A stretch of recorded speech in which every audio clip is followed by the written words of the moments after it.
Hello, everyone, and welcome to another episode of Dynasty Six Pack.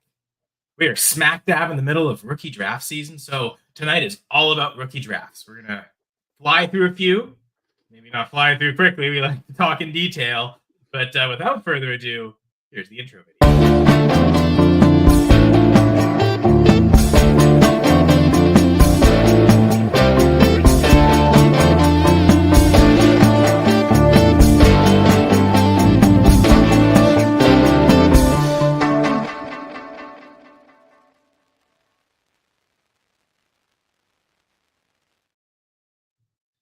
Yes, here we are again for episode 10 of the Dynasty Six Pack. Great to be here, guys. High five, high 10. Already a bad joke right off the start. But yes, I'm Kyle Senra. Here some fantasy football talk, but mostly just be awkward and transition to everything. I'll transition to my co-host, though, Rahul Natarajan. How are you doing? Good. I mean, you say that was a bad joke, but me and Jamie were right in sync with the high 10 there. And I mean, great to hear that episode 10 has really flown by we started maybe mid-March and I missed a couple, but it's been so much fun. I love chatting with both of you. I feel like a little more than I had in the past, just since we started this show, and especially about all these rookie decisions and trades, and I'm ready to talk a whole lot more tonight. Yeah, definitely. And also joined by another co-host, Jamie Perog. How are you doing, dude? What's up, y'all? Dude, I'm excited for this episode, man. Like, we're gonna be diving into full rookie drafts, man. That like all three of us submitted. So I did one, you did one, you did one. That's awesome, man. And like we're just gonna see like breaking them down, see who crushed it, see who reached on players, like what picks might win your league. Like I submitted a special draft of mine. Like it's full of content creators, including Coach Steve from Fancy the Coaches Podcast, Chase Vernon from Trophy Smack, and Jacob Sanderson from the Fantasy Points, and many more. Canada. Yeah. But big spoiler alert, though. This might have been my worst rookie draft so far this year. So let's get into it. No, this year. So let's get into it. Yes, and of course, we're on the Fancy Six Pack YouTube channel, also on Facebook. Anyone listen to the audio podcast, I encourage you to check us out live. Last couple weeks we've been doing mock drafts. We've been having live participation in the audience making picks. So as Jamie is pointing out in the chat here, for those watching on the visibles, yeah, that's a word. Ask your questions in the chat. That's the quote. And no, for sure. Call it any English wrong pronunciations that I do make. I'll just blame it on that's Canadian English, not American English. Hey. We spell, we put the U at the end of color instead of at the front of color. I was talking to Joe Bond this week about color, and I always write color the Canadian way. And I just in case anyone actually asks and calls me out and sees, but yeah, it's funny. I wonder if anyone actually really notices. I'll color the intro discussion here. But yeah, JB pointed out we'll be talking rookie drafts. We'll talk about 3 distinct rookie drafts here, one from each of us. So Jamie, I guess we're going to start with yours. Anything you want to set with before we share the screen? And this league's full of complete sharks, man. It's a 12-team super flex. What is it? A start 10, and man, my team was so good when I first drafted, and then it's just mediocre ever since, man. But I'm working on it, man. It's hard when you play with full-on sharks, for real. Right, yeah. Well, I mean, you're pretty sharp yourself, so let's give Jamie some credit here. True that. Oh, we got Sean Lanigan in the chat, one of my boys. What is up, Sean? Okay, well, actually, before we get to that draft, let's get to Sean's question. Good call, Jamie. Perfect. So going through a full rebuild, shopping Higgins. Imagine that's T and not Jaden. Was offered 203, 204, and 212. Is that fair? No. Talk about landing like the part of that tier of wide receivers. Higgins mentioned there, Burden, Golden, Trey Harris, or Cam Scatterbo, and then whatever happens at 212. So I guess the first thing we're going to ask Sean, I imagine, maybe in super flex, one QB doesn't really change that much. There's only really 2 quarterbacks. How many starters as well would also help. So yeah, Just let us know. Starters would really help. Yeah. Starters would like, really is it a help. start 8? No kickers, no defenses. We don't care about them. But is it a start 8, start 9, 10, 11? But my first thought would be like, no way. Like, I am not giving up T. Higgins unless I get like that 104. Even in like single quarterback, I would probably want the 103. And I'm thinking, Jimmy. Sorry. Yeah, I was gonna say like T. Higgins kind of equals the pet to me. So like I want that pet value if I was gonna do a 1-for-1. But why would you give a receiver for a receiver? So I wouldn't give it up unless I get like Amari and Hampton, or if it's tight end premium. Like I still wouldn't even give them up for like Warren or Loveland. I would want more on top of that. Fair enough, but I was almost wondering, is it to the point where, like, if you really wanted a running back, would you accept like a 106, and you're going to probably guarantee to get one of Judkins or Henderson, maybe even. Well, yeah, give me the 106 and an early second then. If that's the case. So you kind of just like you said, you view Higgins really as a top 4 pick since he's essentially equal footing to Travis Hunter, Tedder McMillan. I think I haven't done the full update of my dynasty rankings, but I think those are the only 2 rookies I have ahead of Higgins when it comes to wide receivers. So that I think that's proper evaluation where I guess we view Nguk as like a back end first. I guess we'll see in some of these rookie drafts, maybe even as a second round pick. So anywhere between that 104 through 112 in theory, but I do kind of agree with you, Jamie, that it leans more towards the front half. Rahul, do you kind of value Higgins in that same sense? Yeah, absolutely spot on. I think with the valuation and like one of you had said 106 plus early second. I think that's what I need, right? Like you want to get solidly that 103, 104 value back. And this, we talk about like the coin analogy a lot. I would even say this is like 3 nickels like by your quarter. It's not even matching the value. Usually you need to pay a little more on top to consolidate to the single piece. And I don't even think this matches the value of T. Higgins. And also, when I do those 2-for-1s and I'm giving up the 1, I want like a 10 to 15% increase in value with those 2 players. And if it's a 1-for-3, give me a 20 to 25% increase. Yeah. And it looks like Sean has just said start 10 and super flex. So and start 10, that's kind of a shallower like that point break. It's kind of like right on the cusp of where you wouldn't. Even at start 11, I would struggle to do this, and I don't know how many. Because in theory, Sean, the theory of it, Sean, would be like the more starters, the more you'd value even the 212, and it would be like start 13. Having those 3 assets might really be the better option. And they're unknown. Spots, but we know what Higgins is. Yeah, those assets are unknown. I don't hate it, but I mean, I'm also maybe kind of the T. Higgins fader among people I've known and have been in. So maybe that colors that a little bit, but even I'm hesitant to just say go away. And I felt like I traded him too low last offseason. I don't have any more T. Higgins shares in any of my dynasty leagues. And I so I sold him too low last year. So don't make the same mistake I did in fading T. Higgins.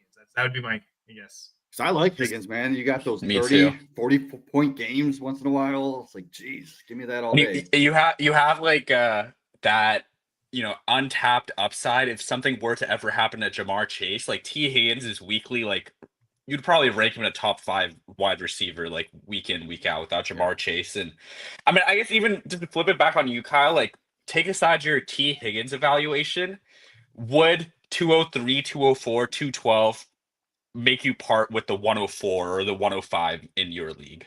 Yeah, I guess that's a good way to put it. Probably not. Yeah. So no, for sure. It's that. No, I think Jamie had it right from the start. If you're going to be trading T. Higgins, you really want to get that. I'll throw Cam Ward in there too, just in case. Like if quarterback is the priority and you want to move T. Higgins for a quarterback, that a top 5 pick, then you're guaranteed to get one of Cam Ward, one of those top 2 receivers, or if you can get a 101, 102, one of those top running backs, like that's where, to the point where, to get the 101, you're probably going to add to T. Higgins to get that one. So that would almost be to go in, but it's, those managers probably aren't moving. So this is just knowing how I struggled to really sell T. Higgins last year with an underwhelming result, especially maybe you'd be a little more valued this offseason, but I could still see the excuses where people struggle to buy into him. I wonder if he went to a good landing spot as the number one, if he would kind of reach his value ceiling, but maybe not even production wise. Because I think playing second fiddle to Jamar Chase in an offense that throws as much as it does might be the best thing for him fantasy anyways. Yeah, I mean, even if you look at fantasy scoring, and maybe this is how the game has changed, but even last year I could name Chase and Higgins were wide receiver ones. AJ Brown and Devonta Smith were both wide receiver twos. Amon-Ra and Jamison Williams were wide receiver one, wide receiver two. I just think with some teams being more pass heavy, some teams having the better quarterback. I really think T Higgins is at the value that T Higgins fans have always wanted him to reach, and perhaps he hasn't because of the Chase worry. Because T Higgins gets banged up quite often, and the Bengals are one of those teams that are so frustrated with their injury reports that it could be like T Higgins is fine, and then he drops out like an hour before the game, right? And you're screwed. But yeah, what are we talking about? T Higgins in that side, I guess. But so, are we ready to get into these drafts, fellas? Yeah, we appreciate you, Sean.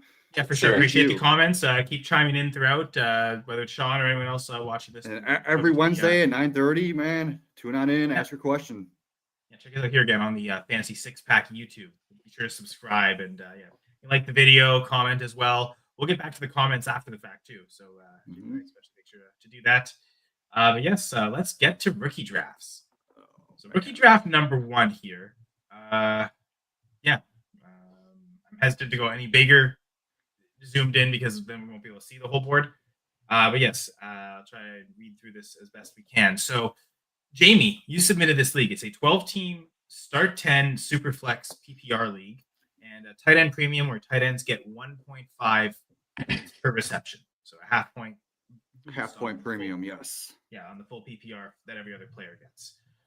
So I'll just, my plan is I'll read through half rounds at a time. So perfect. No big surprise. Most rookie drafts, you'll see this. Ashton Genty as the 101. Teteroa McMillan at the 102, though. Maybe not the what we expected beforehand, but was the case in this draft. Cam Ward at the 103. And then Omarion Hampton, 104. Tyler Warren at tight end at 105. And then Travis Hunter, 106. I think we, before the draft, spoke about the idea that 5 players we'd expect to see in the front half of drafts kind of almost all the time. And you're going to have, in a 12-team league, the halfway point is 6. So there's always going to be someone to elevate into that 6. And then I guess in this case, it's Tyler Warren. But any other general comments before we get to the half of the first round? So I had the 105. I traded that pick. Okay. I thought he was going to go Henderson. I was going to go Henderson. I just think with the half point premium, that's a little bit too early for Warren, even though I love his talent. And half point premiums, like that's where I got Brock Bowers last year at the 105. And I don't think Warren is near as good as Brock. So I was surprised when he took Warren, honestly. Like that was my first thought. Yeah. But then maybe this league values tight ends a little higher than what the three of us choose to value, because Colston Loveland at 107, the second tight end to go. So I wonder if seeing the first one go off so early influences that. We spoke about we'd expect in a lot of rookie drafts to see those two go close, if not back to back. Yeah, and some people like Loveland more than Warren. Some people like Warren more than Loveland. It's just preference and who they like better. So and right after Loveland, we get the running back run that we were expecting. Quinshawn Judkins, 108. Travion Henderson, 109. RJ Harvey, 110. Caleb Johnson, 111. And Mika Ibuka at the 112. So one thing we were going to do for each round was go through and who we thought was the player that we thought too early or too late, or what was the surprising pick. Jamie already jumped the gun and told us it was Tyler Warren. Rahul, do you agree with that? I think so as well. And I think, we come from a lot of discourse about these rookie drafts, about how there's a very set elite 5. At least I've been saying that a lot, to even see that be breached, and you guys broke it down with the tight end premium already. That is certainly the most surprising pick. I think everything else, I guess, to follow up then with Loveland at 107, but just to see Hunter fall out of the 105 makes Warren the surprising pick for me. Yeah, and I think the 1.5 tight end PPR, it boosts it a little bit, but I always think it's more significant when you get to the doubling the scoring. So 2 PPR if it's a PPR league, or to a lesser extent if it's a half PPR league and the tight ends get 1 full point per reception. Like that's you're doubling there, but also receptions matter half as much. So exactly, the impact isn't as big as with a 2 PPR league for tight ends. But to me, the format where I really want to upgrade how early tight ends go is when you have to start multiple tight ends. Start 2, not just 1 tight end spot and flexes with the tight end premium. Where the argument is you're feasibly flexing more tight ends. This is you have to start 2. The scarcity then would, I think, cause them to. I'd probably take them ahead of Cam Ward. Is that the QB scarcity that exists also exists at tight end just as strongly. So if you're debating what's a more scarce asset, they're pretty equal, and it seems like Ward and Loveland, for as much as we're Jamie, your point, you don't think they're Brock Bowers, but we still view them pretty high relative to tight end prospects, where we don't with Cam Ward and really all these quarterbacks. I mean, Jamie, you still have Tyler Warren as the tight end 3 in Dynasty? No, 4. But Loveland down at 7 or 8, depending. And yet you're still thinking this is too early. I would also say my picks for players that went too early was that shocked me that it was only a half point extra per reception for tight ends, and they still went that early. I half expected Rahul's early player to be someone different, because I think I know what Rahul's going to say as his pick that went too late in the first round. Certainly Travis Hunter, and I kind of do.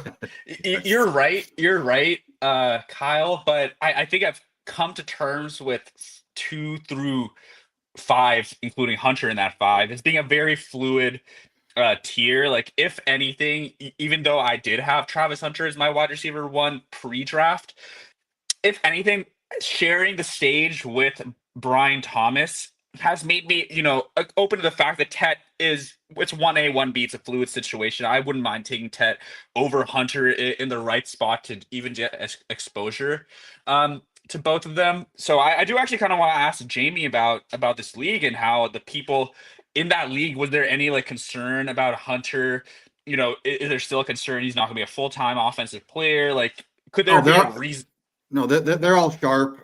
So okay. they've heard the news that he's going to play mostly wide receiver. Yeah. So at my pick, when I had the 105, I was debating Hunter or Henderson. And the only reason I was going to go Henderson is because my receivers are pretty strong. I have CeeDee Lamb, I have Olave, JSN, and then some other guys like Jaden Reed, Pittman, Tillman, some other lower guys, but that's why I would have went with the running back, because I only have James Cook and Kenneth Walker. Yeah. So it could be a team needs type of pick, maybe. But so was that? Sorry, what is RTDB? Is that you or no? That's Jacob Sanderson. Okay, yeah. I'm sure he loved that pick. Yeah, I'm sure he loved that value. Yeah.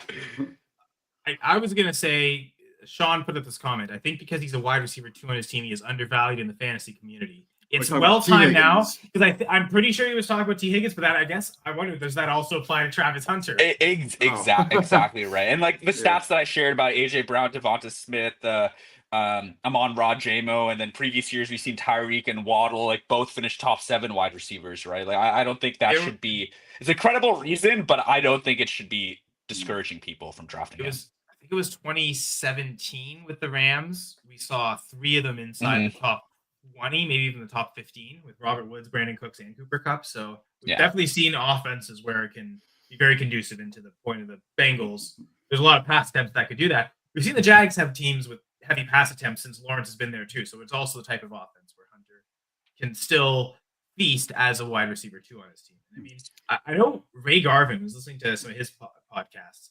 Is it completely out of the question that Travis Hunter overtakes Brian Thomas Jr. and he's the wide receiver 1?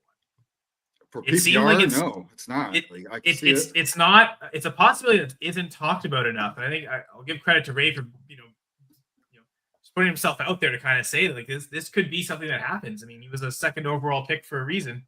Yep. Ray is a sharp guy, so I trust everything he says. Yeah. One thing that I have been considering about, and I think it would be lunacy to rank Travis Hunter over Brian Thomas right now. We're surely not going to be doing that. But one thing I did have been considering about Brian Thomas is towards the end of his rookie season, he really got a volume bump from the Jags and the way they used him. They used him a lot in the screen game. They used him in end arounds, again, rush attempts. They got a lot of manufactured touches to Brian Thomas.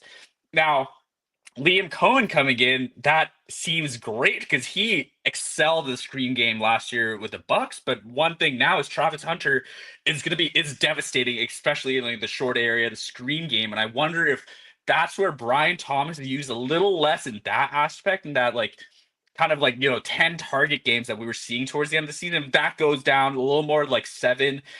He's big man, runs fast down the field, and we see him be used more in that. He gets a little more boom bust.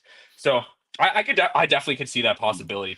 Travis Hunter is an elite wide receiver prospect in my opinion. So my favorite value in this draft was Chase Vernon at the 109, getting Travion Henderson. Yeah. Obviously, if I was considering him at 105, I'm going to love that 109 value. So, Chase, shout out to you for getting him. Enjoy your championship this year.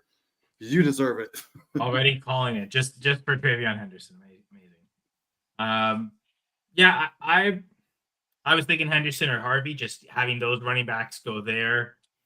Even in the 1.5 tight end PPR, I probably want them over the tight ends. So I would argue, either and really any of those running backs in that run that you think is the true RB3 probably is viewed as a value no matter where they were taken here. Yep. So let's get into round 2. Are we ready? Yeah. So Matthew kicks things off at 201. Matthew Golden, yes. We get Jackson Dart at 202, and then big wide receiver run here with Luther Burden at 203. Kyle Williams at 204, Jaden Higgins 205, and Trey Harris at 206. Well, I'll start because I made a pick in this one at 205. I was so debating Trey Harris and Higgins, and I know you guys were in our chat, and I just figured I have so much Trey Harris at this point. I was like, why not diversify and just go with Higgins, right? You'll see later in the draft that was a mistake. But I don't mind it. I don't mind it. Does this give you a trade targeted quarterback now? Go get the alt stack there. But it's my biggest reach in this. Well, I was gonna read this. Right, go on. First. Yeah. Sorry. My bad. But 207 we get Bajal Tootin, 208 Cam Scattaboo, 209 Jack Besh, 210 Jalen Milrow, 211 Mason Taylor, and Shedeur Sanders at 212. Go ahead, Jamie. What was the big reach? Okay, so I was gonna say Kyle Williams was a little bit of a reach because I've been getting him at the back half of the first, or I've seen him fall early third, just because he's so far down on the sleeper list. But like I said, this is a shark league.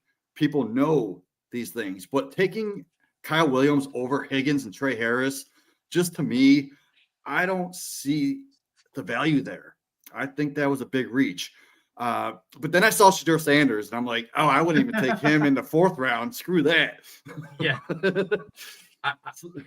It was those that stood out to me. Those two. Actually, Rahul, you go ahead. You can name your biggest reach if you want this round. I completely agree with Shedeur Sanders being the biggest reach, but honestly, this is kind of the range that I've been seeing him go at, and it just we kind of debated okay, maybe it was me who really pushed this, but Browns is a landing spot that Shedeur, even with a 5th round draft capital, I still just think, Jamie, that he could make a few appearances, right? Yes. Just because there's no set QB, but it surely just has to be even with that, it still has to just be the name brand, because it not to spoil the first pick of the 3rd round, Tyler Shuck. I cannot see a scenario in which I would ever advise taking Shedeur Sanders ahead of Tyler Shuck, right? he's locked into starting. Shador, we don't know, and the NFL, like, for all the things we love about the NFL, they really don't, they don't care about morals and like breaking the law and stuff. And like for like Shador, like you like him, you hate him, like really the problem that we see is his attitude kind of sucks, and they let him fall to like the 5th round, right? Like if he had the talent to be a multi-year NFL starter, he would have gone at least by the 2nd round, at least by where Tyler Shuck went, and some of the other quarterbacks went. So long-winded way of saying the 212 feels like a massive reach, but as I was kind of alluding to, guys, like I just think like the value of the late second this year has completely tanked compared to like previous dynasty seasons. I just don't feel like you're getting the return on what a late second should be. Like in this draft, and tight end premium, like maybe you can toss in Ferguson, Mason Taylor went, but compared to like, let's take it to last year as a counterpoint where you were getting like Troy Franklin, Roman Wilson, Jermaine Burton, you're getting like Jalen Polk, like none of that turned out well, right? Like we were expecting that to turn out well. None of that turned out well. But the point I wanted to make is maybe just because they're wide receivers, maybe because it's a wide receiver is the position, but the value of the late second, the early third last year just felt a lot stronger really than now. It's like impossible to trade out of picks. I feel like you're taking like late third dart throws like as early as like, again, to spoil it, Blue at the 302, right? That's just kind of the values that you're getting. So like I think it's a reach, but people might just be lost on ideas, and Shador Sanders is someone they have heard of, right? But then again, a counterpoint. I'm the biggest Shador Sanders hater, but a counterpoint, he was going in the mid to late 1st round in mock drafts based on his talent, but his attitude tanked his stock in the real draft and in rookie drafts. So like I could see a scenario where maybe we're going to be looking at this like a year or 2 from now and be like, how did you get him at the 212 for a 3 whatever? But I'm willing just to take the loss on it. I don't want anything to do with them. At that value, I same. So like, it feels like Sanders is the biggest reach compared to say Kyle Williams, just because of how much later we expect Sanders to go. But in theory, Williams is the more significant reach because, as Rahul's just pointed out, the back end seconds we're not really expecting much anyway. The 204, that should be a really good. I mean, there's a good chance to get a receiver taken in the top 50 there, right? Harris, Higgins, Tootin, Scatabo. I'm out on Scatabo, but I would take him over Kyle Williams. Well, I guess maybe calling Kyle Williams the biggest reach, I could argue that Jaden Higgins is the biggest value just because of that. Yeah, I've got him at my wide receiver 4, so I love the pick, Jaden. Aside from Williams, something kind of in between that and Sanders, I kind of think Jack Best is a reach, and I've seen him go in the late seconds a lot of times. I know he's a 2nd round receiver in the NFL draft, but I thought Best really just don't like the production profile. And I thought he was a perfect spot right at that point. I'm just because like. I just see we got Jacoby Myers. He's only on 1 more year of his contract. So Besh is going to step up into that role and get those targets. And he has a whole year to learn. So I like that value right there. I guess as much as, it's a 2nd round pick, like, we don't know more than the NFL. I think there's a name Rahul mentioned, Jalen Polk. 2nd rounder, and he got even earlier capital than Besh. I think Polk was like a top 35 pick. 37th overall, I think, yeah. But the production profile wasn't very good. Like we as a fantasy dynasty community going into that thought that was a reach by the Patriots. I view the same thing as Besh. Now Besh is you got the hype from the Senior Bowl, but I don't know. I'm just really hesitant. So like those are the 3 that stood out to me as I don't like them as 2nd round picks. I like Kyle Williams as a back end 2nd round pick, but he's maybe part of the problem of why we don't like the 2nd round back end 2nd round. But 204 might be a bit. So can I give you guys my biggest value? Yes. I'm so excited about this. It is Jackson Dart, baby, because he is my QB1. So if you're getting Cam Ward at the 103, and you're getting Jackson Dart a full round later at the 202. God damn, that's a freaking value. Give me that all day. I'm willing to look at Jackson Dart at like 109, 110 range. You know, I love that value right there. So great job, Jacob Sanderson. You are once again genius. Like, yeah, once again, Jacob Sanderson. Cerebral Canadian. Not I'm pointing at myself. I'm not that smart. Jacob's pretty smart. But because Jamie, the only reason I wasn't declaring Jaden Higgins the best value is because Jackson Dart was in the second. I'll agree with you there. Rahul, was there someone I know you loved Jaden Higgins the whole time. So do you think Jamie got the best value at the second round? I think Jaden Higgins, he kind of just fits in that tier. So I do agree that Jackson Dart is the best value. A conversation I actually kind of want to come back to is the Jack Besh one, because I think I'm closer to you, Kyle, on where I just stood on Jack Besh, not really on my radar. That being said, he's been going in this range in every draft. It just feels like, all right, like, another reason to not like the back end of the second round. Yeah. All of these wide receivers that we do like have gone. The two early day three running backs that maybe kind of like one, the other one, the situation's a little open, they go. Jack Besh just feels like it has to be, the pick there. There are a lot of people who won't like the Jalen Milroe bet. I definitely see why I think I'd rather take the Milroe bet personally. Same. I think so. In this format, this is where I think you default to the format of the tight end premium, and I like the Mason Taylor pick. I like some of these third round tight ends. I mean, frankly, Rahul, we've spoiled almost every pick, so may as well. Like even Jamie referenced his own pick, so let's just get to the third here. Tyler Shock at 301, Jalen Blue at 302, and then these tight ends who I've kind of referencing as I like them more than Besh. Elijah Arroyo at 303, Terrence Ferguson 304, and then the Jalen's back to back. Jalen Noel at 305, Jalen Royals 306. Jamie, for Jalen Noel, this is where you maybe regret Higgins a little bit, right? Having the two guys on the same team. Because I was so hoping Arroyo or Ferguson were going to fall to me, man. I was anticipating it. And there was no other tight end that I wanted at this point. I do like Fannin, but that's early for Fannin. I do like A.O. Manor, but he fell in my rankings with his fourth round draft capital. There's just no same thing for Royals, right? Like Royals, nobody after, nobody was a third. Nobody after him in this round. I would have taken over Jalen Noel, so I had to go Jalen Noel, and I'm not mad at it. It's not a reach to me because that's where I consider Noel at the late second, early third. So I like the value that I got on Noel, and so my biggest reach would be Jaden Blue. So thank God Jaden Blue went, because or else I would have just lost my mind and not known who to pick right here.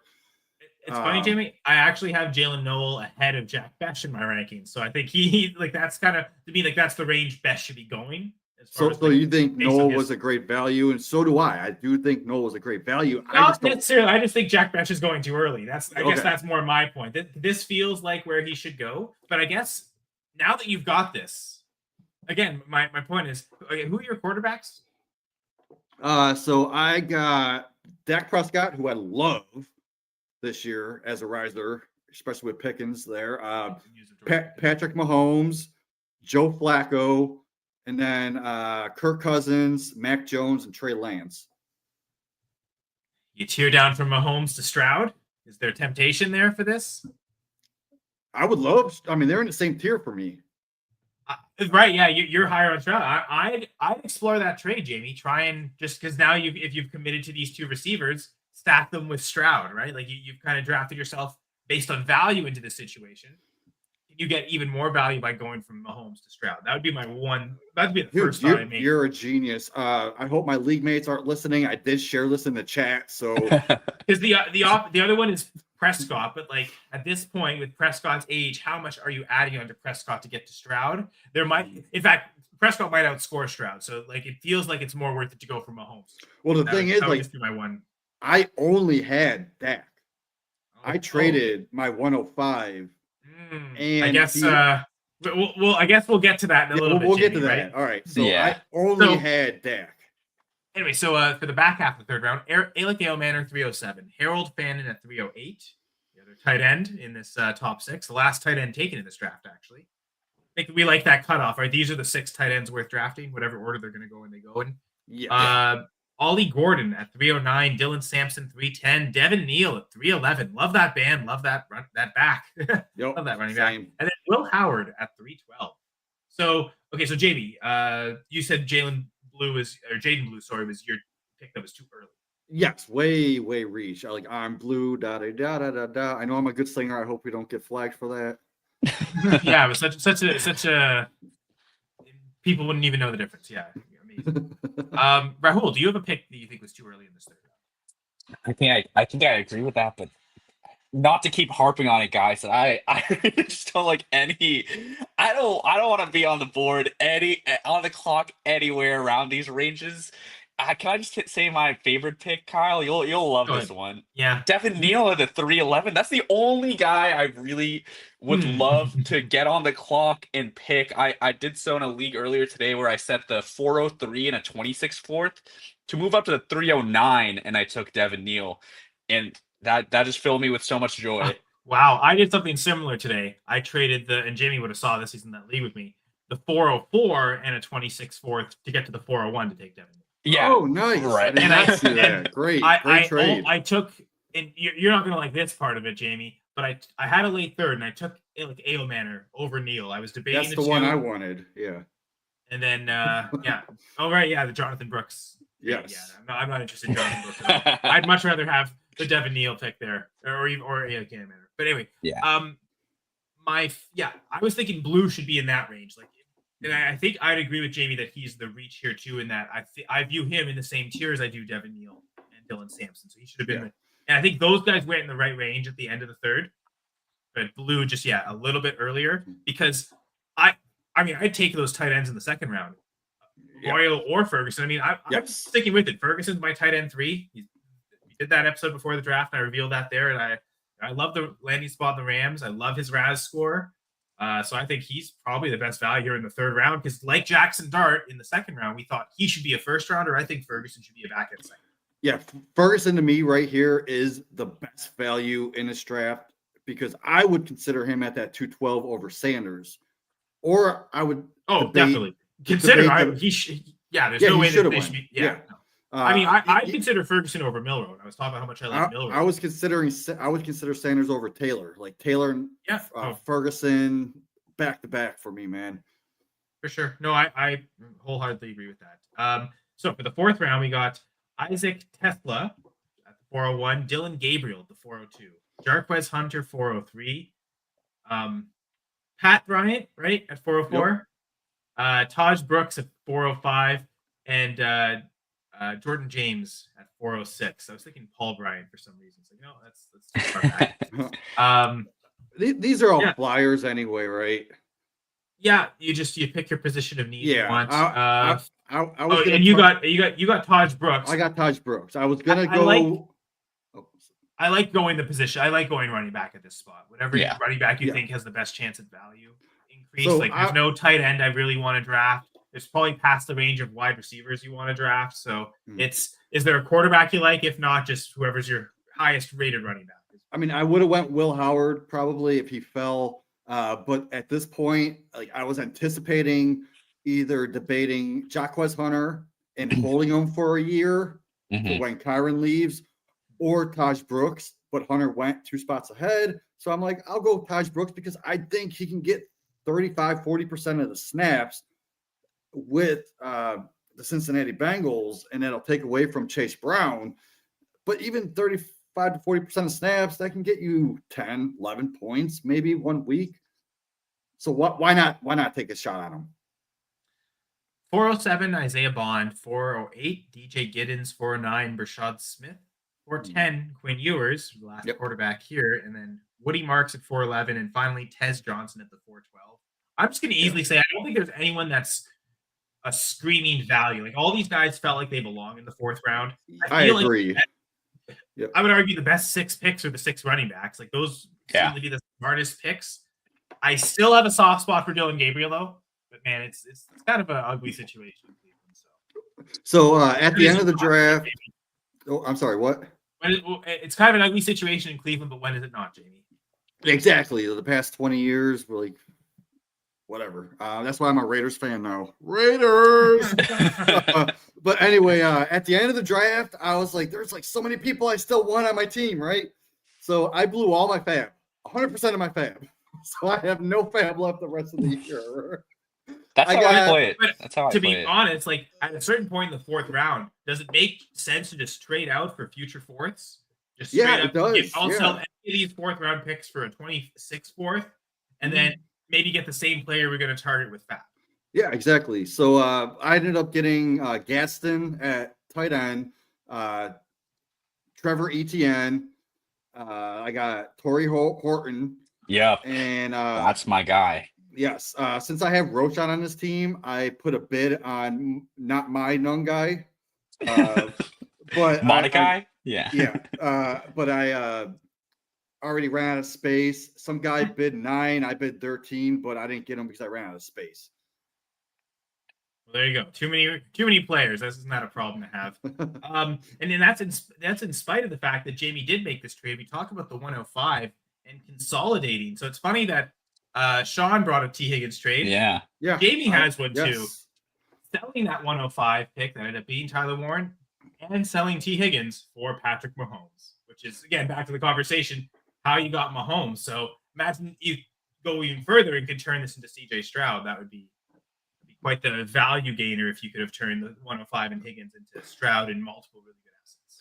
Yeah, that would be great. I didn't want to give up T. Higgins, but like I said, my receiver core is a little bit strong, and my quarterbacks were completely devastated. Dak and Flacco. Jack, yeah, exactly. So I needed to make a move. Guy offered me a trade. We went back and forth, and we decided 105 and T. Higgins for Dak or for Mahomes, because I consider Mahomes like that quarterback 6-7 range. But remember, a year ago, he was that top 3, top 4 guy, right? I don't see him falling out of the top 10 anytime soon.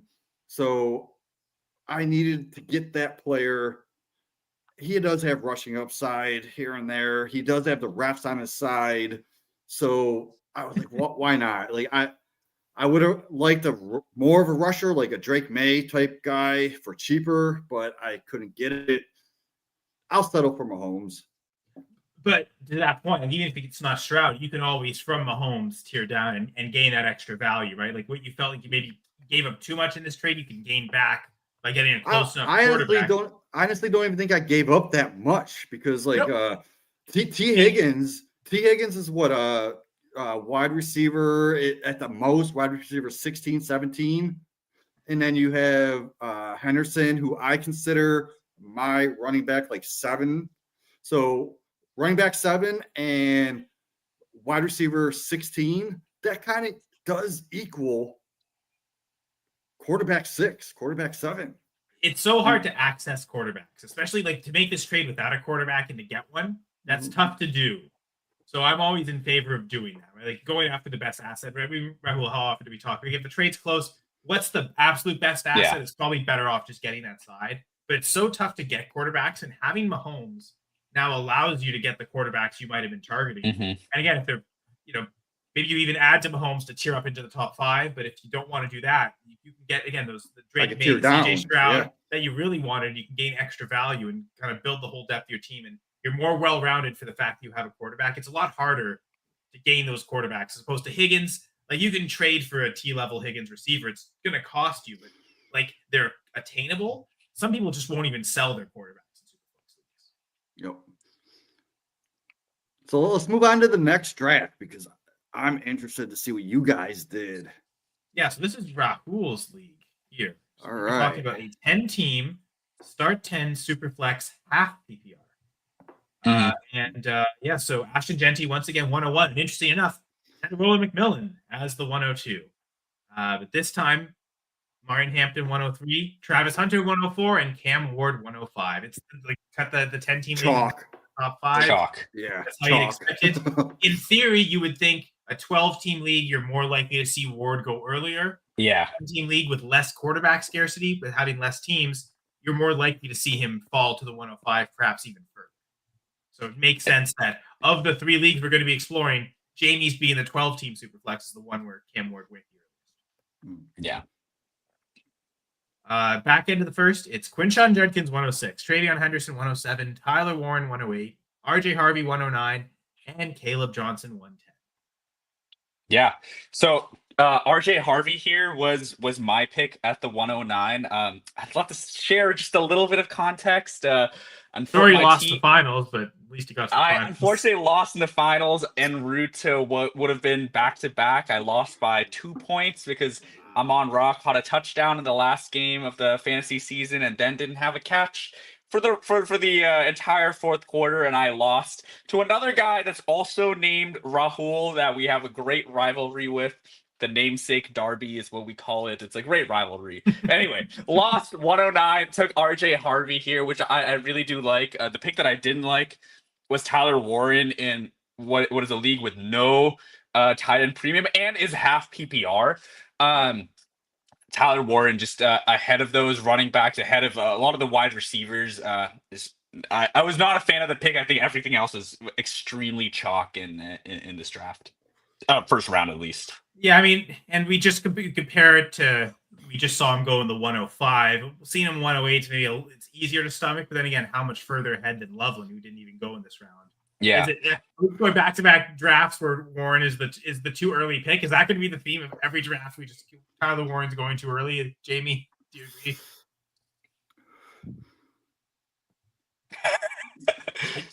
Yeah, sorry. What was that? Is Tyler Warren just going too early again? Like, would he be your pick? I would probably go Harvey just because it's not tight end premium. And yeah, I would go Harvey. So you did get You would take Harvey over Warren. Yeah. I thought you were saying you were taking Harvey as the reach. No, you made the good pick. Do you agree with Rahul? You seem to think like your RJ Harvey pick was the best value. Not to tap yourself on the back. I do think it is pretty good value. You know what? I think, like I just spoke about the end of the second being a tough spot. I think 108 is still a tough spot because you have to choose like that direction. I think this draft kicked off immediately after the NFL draft, so it started that Sunday, and I probably went on the clock in like Monday morning and made the pick. And I distinctly remember that I was going to take Caleb Johnson, and then 4 hours passed. The guy still hadn't picked right before me, and I changed to RJ Harvey because I heard that stat Javonte Williams had like the 5th most like catches of a running back, and that stat convinced me. I'm going to be guilty of trying to talk you into that one too. Yeah, sorry. And I'm glad, I'm glad that stall happened. And I don't know, to call Harvey the best value pick. I don't know if I'd agree with. I because that's probably still where he should go. I think, Kyle, you may have RJ Harvey even ahead of Henderson or Judkins. He might be your RB3. For me, he still would fall after those running backs. So I hesitate to pat myself more in the back and say that was the best value pick. How humble of you, Rahul. Yeah, I do think most of the first round is very chalk here, and I just don't like the Warren pick just because in half PPR, no tight end premium. I think that's a little bit too early. It's also 10 teams start 10. It's an extremely shallow league. I'd definitely go with I personally go with the running back or the wide receiver position, but probably running back over Tyler Warren. Jamie, what do you think is the best value here? Shoot, man, like this is so chalk. Yeah, I have one. Like, if I had to pick, I would say it would be Henderson again because I would take Henderson over Ward. I would take him over Judkins. In this half PPR format, do you start thinking about him over Hunter and McMillan? That's hard. I think it's a good question. Like you have to go back. Like Henderson, a lot of his appeal will also come in PPR formats, right? So that's fair. Do you consider Judkins that might be Henderson why there? Judkins went ahead of him here? Maybe it makes more sense. Yeah. For someone we expect to be an early down grinder, a lot of carries. I'm going to say, for it to be the half PPR league, this one surprised me that Hampton wasn't the 102. I would almost argue the fact that you're at 103 and you get a first round running back like this in a half PPR league, that actually probably is the best value of the first round. It's only one spot. I love that. But what would it have cost if you tried to trade up to it before and then you just sit and you take Hampton, right? Well, that's the I've interesting seen leagues thing. where trying to trade from 104 or 103 into 102 is very difficult because the person at 102 is almost like publicly declared they're taking Hampton. So like there's certain leagues where it's crazy to see Hampton go to the 103, and then for a half PPR league, to me, it was the one I most expected to see him at the 102. It's funny that in 2 drafts we haven't seen him at 102, even though we all thought that was going to be fairly chalk and fairly common. Yeah, not to say, I mean, being at 103 is actually pretty good just for that chance that Hampton falls. But I mean, we love McMillan and Hunter enough that you want to be in the top 4 of these drafts and guarantee you get one of those 4. Sorry, it's interesting that you both made that point, because the trade of the week that we'll get to was actually move up from the 104 to the 102, and they selected Ted. just take a receiver. That's hilarious. Yeah. But in the second round, we've got Mika Buka kicking it off at 201, Colston Loveland 202, Cam Scadaboo at 203, Matthew Golden 204, and Luther Burden 205. Scadaboo early, but to the point, half PPR. But 203 in a 10-team league is also, that does feel a little early on Scadaboo. So that's interesting. That stands out there. The 13th overall pick is Cam Scadaboo. I don't like that, man. Yeah, not at all. You know, I'm not going to lie. It makes the back half of this second round look a lot more appealing with Trey Harris at 206, Jackson Dart 207, Jaden Higgins 208, Kyle Williams 209, and look at that. Who else but Jack Betch at 210? Of course, yes. I would take everyone that went in this round above Scadaboo, except Jack. I mean, with this thing, I'm definitely taking Scadaboo and Kyle Williams. I also have that a tough range, but I think Scadaboo is the pick after that second tier of receivers, after Trey Harris. Yes. But I think once again, it's a 10-team league, so it pushes down the quarterbacks, but Cam Ward didn't get pushed down that much. So for Jackson Dart to go 207, I'm stealing Jamie's thunder, because I know, Jamie, that's going to be your two. You already know, dude. So go ahead. I mean, anytime we see Dart in the second, it's going to be automatically that. So it feels like we're almost the chalk answer now. In the late second, we're the same 3 individuals making the same kind of opinion on these drafts. So. And Higgins again is also really good value. Like those were the 2 best values I thought in the second round of the last draft, and I feel like it's the same case here. Rahul, would you have agreed? Like, well, what were your reactions when you saw Cam Scadaboo go off the board at the 203? I think that was the big shock. And to add a little more context, this is also a group of all my college friends. I know these people all in real life. We started playing redraft, and then this was our first Dynasty League. You also have to put a little bit of like redraft tax. Like running back is always going to be king in redraft, and that might filter through.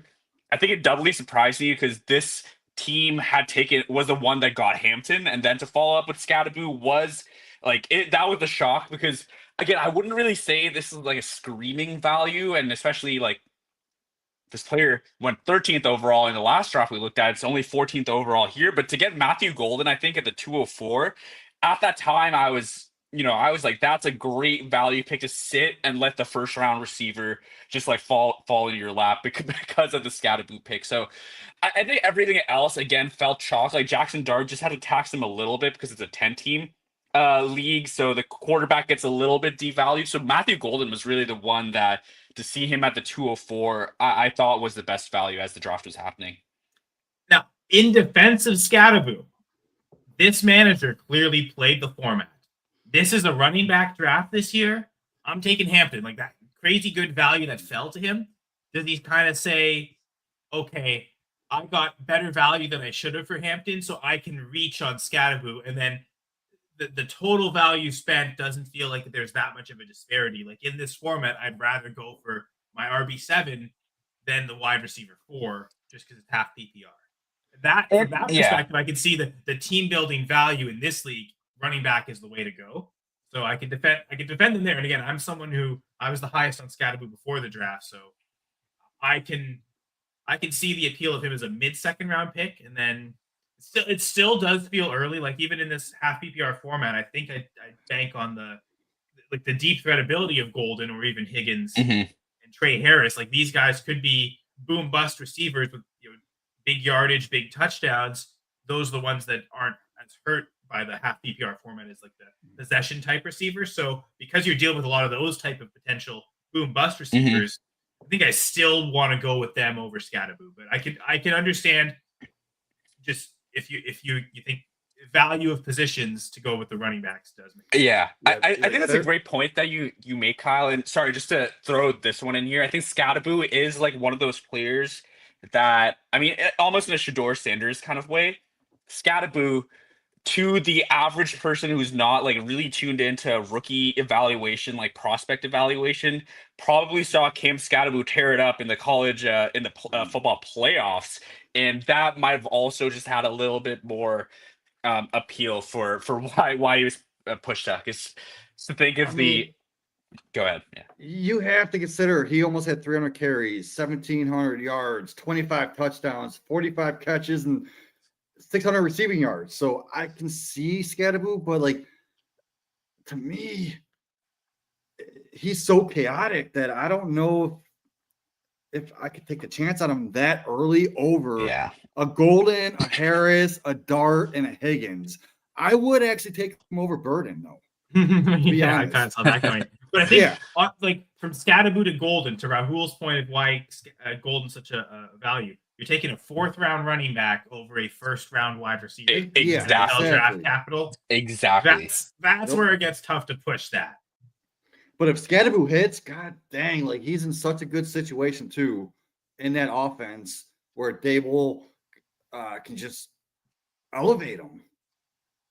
So I don't know. I'm like I said earlier in our running back thing, like this is the hardest guy to evaluate for me because I just don't know. No, for sure. So difficult evaluation on Jalen Milroe. Here he goes to the 3rd round, 301. Bashal Tootin, 302. Jaden Blue, 303. Jalen Noel, 304. Oh, it was 305 in the last round. That's the same spot. Dylan Sampson finishes the first half of the 3rd round at the 305. So, yeah, Milroe, we're seeing it sometimes 2nd. This case 3rd makes sense with only being 10 team. Yeah. But I actually do think, I mean, we only covered half the round so far, but Milroe 301 and Tootin 302, I think both end up being great values. Milroe, despite what we have talked about with just being a 10 team and quarterbacks pushed down, in that shallow format, if when Milroe ever gets to start for the Seattle Seahawks, this is exactly the kind of quarterback that I would want to drop into my lineup. He has a chance of being, in a league where only 20 quarterbacks start each week. I want the guy who could be like a top 5 quarterback on a weekly basis. So I'll take the Milroe dart there. I think is great, but I think Bashal Tootin especially. Then again, not to shit on Cam Scatterboo too much, but with the contrast in where Scatterboo and Tootin have gone in this draft, to where I usually see them go back to back in every other draft that I'd been in. So I think Tootin there was really a great value.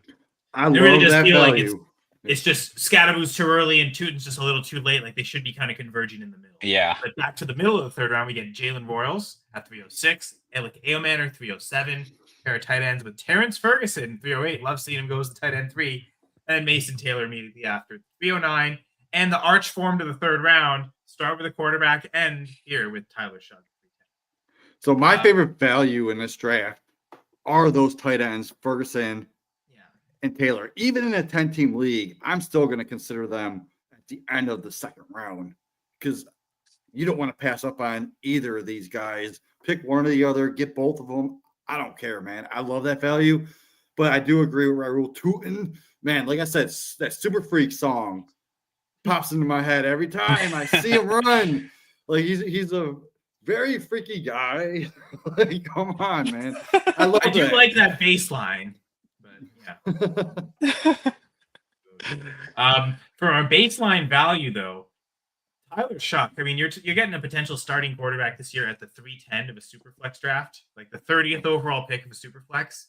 That also does feel like great value. Like that's 3rd round turned out to be really good. Like there's really, again, Jamie, you called Jaden Blue as too early last draft at 302 and 302, and that's way too early here. Yeah.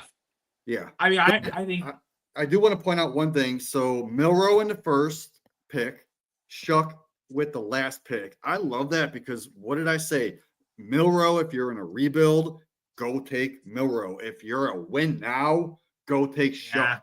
So that worked out perfect for both of those players right there. And we can see that neither of those picks were traded. So these were their original spots. Those managers have those own spots. So that actually is a great point, Jamie, for the where you're situated in the round does kind of make sense for Milrow / Sutton.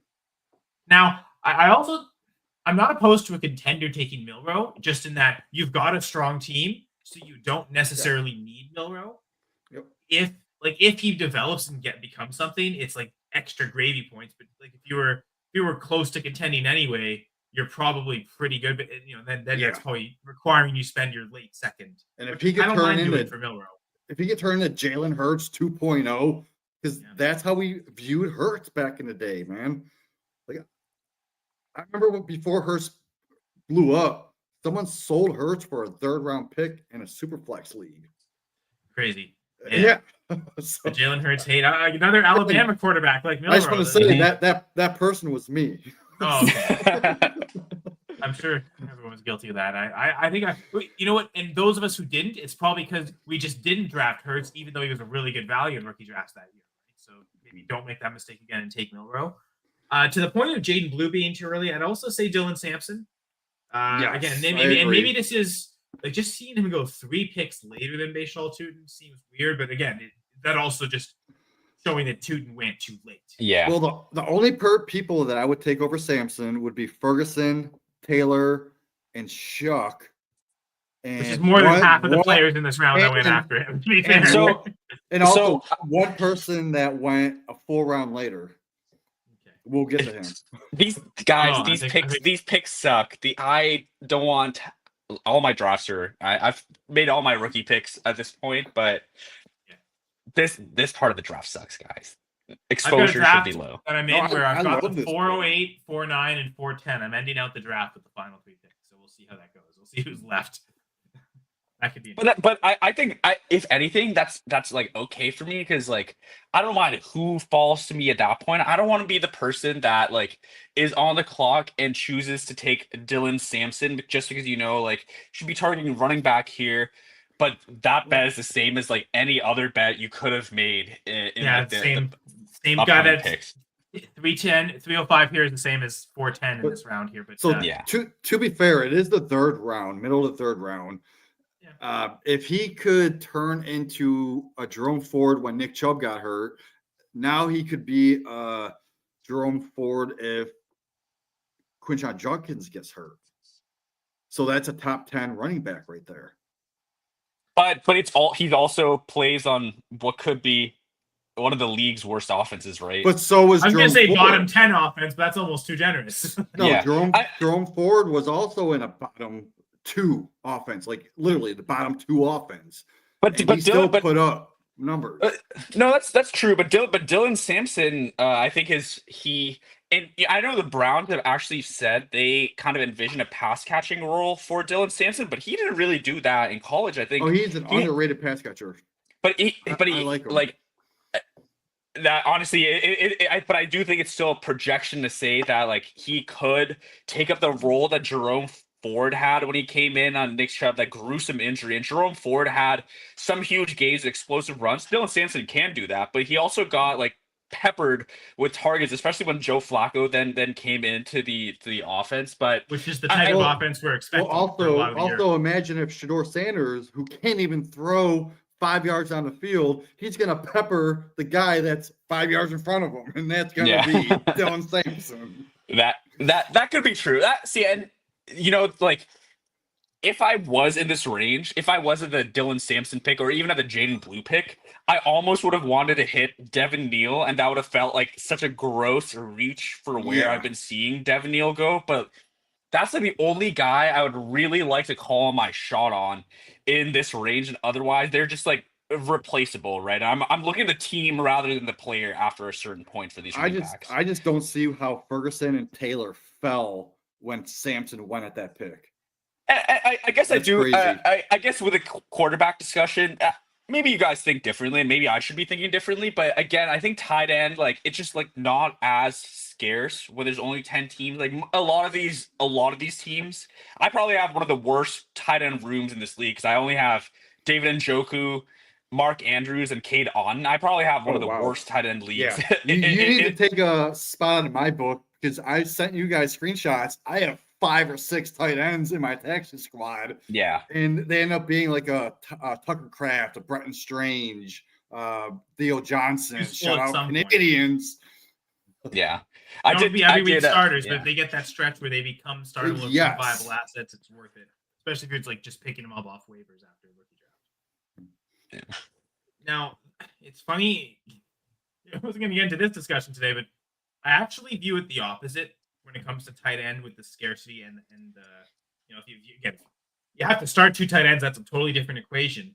But I actually reverse it from quarterbacks, where the more teams there are, the less likely I feel the need to reach a tight end, because the way I see it, there's more teams that won't have a good tight end. So on a week-to-week basis, I'm less likely to encounter a team that has a true difference maker at tight end, and suddenly I'm outmatched at that one position. I've got to make up for it in other positions. Whereas, in a 16-team league, more than half the league is probably going to just have not good tight ends anyway. So I don't feel like I need to catch up. Whereas if you're playing like in an 8-team league, almost everyone's got an elite tight end. You need that just to kind of stay afloat. So I've always thought the opposite. Like in a 10-team, I would be more likely to let the tight ends fall.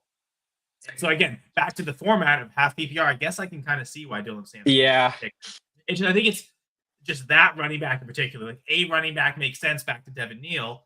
Now he did, to your point, he did fall a little bit. Pat Bryant at 401, but Devin Neal goes 402 here, followed by Ollie Gordon at 403, Shedeur Sanders 404, and DJ Giddens 405. Just wanted to insert that half of the draft there. But I don't know, does that make sense though? What I was saying with the reverse of the quarterbacks, like the more teams there are, the more we're gonna value quarterbacks, especially in Superflex, or even one QB. Frankly, the less teams there are, it's the opposite with tight ends, where I tend to value them less the more teams there are. Maybe we've been out of point scoring season too long that I'm like struggling to think straight. But even as you were explaining that, I was kind of thinking when there are more teams, I would like to reach on the elite tight end so I can have that head-to-head advantage on more teams. Yeah, I get that. It's the opposite end. But you don't I know the way I was thinking. But if you end up with a Kyle Pitts and take him super early in the first half of the first round, and then he ends up what he became, it kind of hurts your team. To Rahul's point, though, you could also miss on any other player you're choosing to hit. Like it's a different position you're going with. Yes. You could also miss there too, right? So don't assume you're going to make every pick, right, folks? But just to end out this draft, Elijah Arroyo 406, Jarquez Hunter 407, Dylan Gabriel at 408, Harold Fannin 409, and Trevor Etienne 410. Funny that Fannin finally makes an appearance here, not in the 12-team tight end premium league, but here in the 10-team half PPR league, Fannin makes an appearance by Rahul. So honestly, I love the Jarquez Hunter pick. A little confused by the Fannin pick, so I'd actually love to hear your perspective on it. Yeah, I think I was messaging you guys that, hey, Arroyo and Fannin are available at my pick. Oh, who should I take? And I think we settled on Arroyo. And then I look up and Arroyo was taken right before I took Jarquez Hunter. So I went Hunter. I was panicking a little bit there, but I took Hunter as one of my favorite of this next, dart throw running backs. And at Fannin, I was considering like a Woody Marks, a Jordan James, just another one of those running backs. But I do have David Njoku on this team, and so I took Fannin for the correlation that maybe he could take over from Njoku in a year's time. He'll sit on my taxi squad. I didn't like Fannin that much as a prospect, but pass catching was his thing, and just because of that correlation is why I went for Fannin there. Sorry, I thought I was talking about Gunnar Helm for some reason. Yes, Harold Fannin makes tons of sense. I don't know what I was thinking, Rahul. He totally went in the 3rd round of the last draft. He's 4th round here. That's great value. It's Etienne that was I think I was confused there because Etienne is the player that didn't appear in the last draft. So it's funny that we see him here in the 10-team league. But that was the one I was going to say. And I think I just mixed it up with the tight end and went, we were talking about Gunnar Helm. No, don't draft Gunnar Helm. It makes sense to draft Harold Fannin. Great pick, Rahul. Thank you. He's honestly one of the. Sorry, I was gonna because Jamie, I think you referenced it earlier. There was a player you said you really wanted ahead of Sampson. Is it one of the tight ends here in this round? It is Arroyo. I figured. The only thing that scares me about Arroyo is that he is that dog where he'll just drag defenders. And he had those 2 injuries to his left knee, I believe it was. And his playing style is going to you have to consider the injury, right? Fannin is going to go into the slot. Who is he going against? Deontay Johnson. So I could see him playing above Deontay Johnson in the slot at least 20, 30, 40% of the time just to get him going the first year. Is Deontay going to play that much in the slot? I hope not, because I hate the guy. I don't even want him on my team. Is he even going to make the team? I think of he's been more of a perimeter outside receiver. No, then why even get him? Because you got Tillman and then Judy. You could move Judy to the outside. And then put Fannin in the slot. What did Judy do last year for it to be such a breakout year? Was he playing more in the slot or was he playing more in the outside? I believe he was like a 30-40%. Don't quote me on that, but he played on the outside because it was Elijah Moore who played in the slot primarily. Well, Elijah Moore did play in the slot, but Judy also did play in the slot a lot. I remember him playing like almost exclusively in the slot in Denver. But I could be wrong on that. But I wonder if Cleveland maybe that's how he got unlocked. It was last year he played 33.6% of snaps in the slot, 355 snaps in the slot. So move him out on the outside, put Fannin in the slot for those like 355 snaps. And that's what lets you get 2 tight ends on the field. Exactly. Yeah. I love maybe that even 3 tight ends, right? You've got 2 traditional tight ends and a 3rd tight end playing a slot. You have to be careful because Arroyo is a dog and he's so smooth. But you have to consider the injury risk that I almost don't mind missing out on Arroyo, and then 3-4 picks later, go grab Fannin. I don't hate it. Yeah. I mean, Fannin's just such an interesting prospect, but there's like you can like convince yourself of the narrative that Njoku is in his last year's contract. They're not going to extend Njoku, and Fannin can take over a lot of what Njoku does because Njoku actually is not usually the primary blocking type. It was like Austin Hooper and like all these like random guys that like I tried to like make a handcuff tight end out of when Njoku was out. It was Jordan Akins last year. So that's what I'm saying. Jordan Akins, yeah. But Fannin, I do like it, and maybe Jay were about to say the same thing, but I liked it from the sense of let me get what I can out of him this year, and hopefully Fannin can step up as a tight end into my roster. The correlation is what I was thinking. Let Fannin get some exposure, even if it's like 30% of the snaps, and then next year he's gonna step in for Njoku. Exactly. I love it. I love Fannin. Yeah.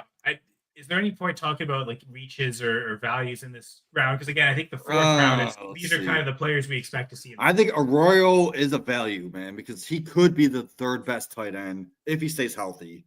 It's just that injury risk.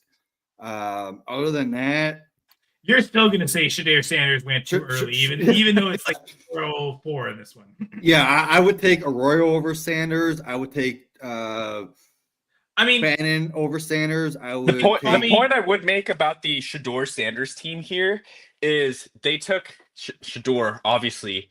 The same team took Jackson Dart in the 2nd round, and the trade. We'll get to the trade in a second, but there was a QB involved in that move, even though not as a primary piece. This team went into the draft trying to address the quarterback position because they only had Bryce Young and Drake May as the only quarterbacks on the roster. So it could just be a decent duo, but you'd love to get depth. But yeah, let's get to don't tease the trade. Just bring it up. Yeah. We've got on one side the 102, and the other side 104, 206, and a 26th third. So as we know, the 102 and the 104 are wide receivers. So this person traded up from 104 specifically to get Ted McMillan, which again I find a little strange that in the half PPR you're not making this trade up for Amari and Hampton. But clearly they thought, okay, McMillan's not only the wide receiver 1, but almost a tier ahead of Hunter. Yeah. Or were they worried they didn't like Hampton? And they were worried they would get stuck with Hampton. That's insane. You know what they were thinking? This is insane. I actually don't know about whether they're worried to get Hampton, and that was the reason for the move up. Yeah, I guess it's just maybe they were actually worried about Hunter. Like, maybe they were worried about really Hunter. worried that Hunter's playing defense, and they felt like he probably should be the pick there. But again, in a half PPR league, if you're really worried about Hunter, just take Henderson, like Jamie would probably do, right? So I think it is a little strange, but clearly they like McMillan. Like that's that much is clear.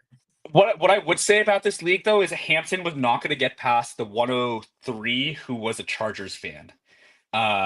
So I don't know if the manager that traded up consider that. To me, it does look like okay, they're calling their shot of Tet over Hunter, which I think we kind of all maybe see them at least equal, if not in the same tier. Maybe there's one you'd always take over the other, but in the same tier. What I really like about the trade for the team moving back is they got the 206 and the 26th third, which during the draft, they said that exact combination to go and get Justin Fields. So essentially this trade became Hunter plus Fields for Tet McMillan in the end of it. But essentially right now it is Hampton, Trey Harris, and next year's third for Tet McMillan. But I would take Hampton over. It's not Hampton though. It's Hunter. Hampton is the 103, right? So yeah. It was Tet McMillan. Tet McMillan on one side. It says 104 on the bottom. Exactly, right? Like Hampton went 103. Oh, I'm looking at my draft. Yeah. My bad, dude. All right. I highlighted the scoring settings, which apparently wasn't. No, I'm blind. I even got my glasses on. Well, to be fair, like I mean, to read this on the actual Google Doc, so it's bigger for me. Well, I guess you guys actually have access to Google Doc too, so you can. Ted and Hunter are pretty much back to back anyway. So anything you're getting for free over them, like I do prefer McMillan over Hunter, but it does feel like I'll take the free Fields to go to Hunter. Yeah, and I mean, exactly. That's easy for me to say, but even like let's say you stuck at 206 and got, in this case, it was Trey Harris and the future third. That's also probably still worth it too. So I think we're all on the same side of. Yeah. I guess 102. I guess the interesting part though is, let's say you thought there was a player at the 102 that warranted like a tier break, that a move up. Is that then a fine price to pay the 206 and the 26th third to go get your guy? I think in that position, let's say it probably would have been Hampton for me if I made that move, but yes, I would have been content just giving that up and getting my guy. I mean, if this was last year and it was Marvin Harrison, then I could see him in that trade. Yeah. Last year, the 102 could have been Jaden Daniels. But yeah. but then you also had Neighbors who I liked over Marvin Harrison, if you remember, Kyle. So you would have been the guy that would have been trading down to get that 104. Exactly, which I did. Actually, you did. Yes. Yes. We've covered that. But yeah. So I think that's kind of an interesting look. Great at draft. Super flex leagues. I do love your draft, though. Thank you, sir. You guys coached me through it. You guys really we help each other out, man. You help me with my draft. Vice versa. Yeah, that's right. And I knew I needed to go for a running back because my team's stacked at wide receiver. I won't go through the wealth of riches that I have, but at running back I only have Kyron Williams and Kenneth Walker. Yes. Concerning, but I had to add RJ Harvey there to, I think, this year to make another push. All right, so now we're going to get to something different, though, educating viewers in case they want to talk about a 1 QB league. So this is a 10-team start 11 1 QB league, PPR scoring, and just this year we converted to a tight end premium, 1.75 PPR for the tight ends. Do you guys play any more 1 QB? 1 QB?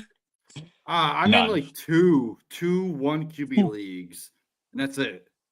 And that's not a 27 leagues. Yeah, this is my only one, and we're actually converting to a super flex next year. So it does add a bit of context, but still, the big difference you'd expect. That's a great year to go super flex because there's going to be some good quarterbacks next year. I heard they're compared to last year's class.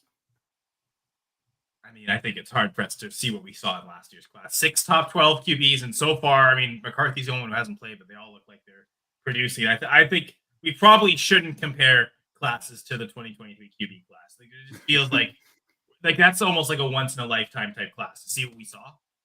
Plus, like, no, outside of Lamar Jackson, like, we don't get prospects like Jaden. Let's be real. Like, that just there probably isn't a college QB right now that's as good as Jaden. So, anyway, 10 team, 1 QB, and yeah, we expect to see the QBs fall a little bit. Top half of the first round, we don't see Cam Ward. We see Ashton Genty again, 101. Here's the league where you see Hampton, 102. Interesting. I'm sure Rahul will like this. Travis Hunter went 103. Ted McMillan at the 104, and then Quinshon Judkins, 105. It's funny that all 3 drafts we've seen, Judkins go immediately ahead of Henderson. I like that. You love seeing y'all know I like that. Then Henderson at the 106, of course. Tyler Warren, 107, because he has to be in every first round. And this is where we see Cam Ward range.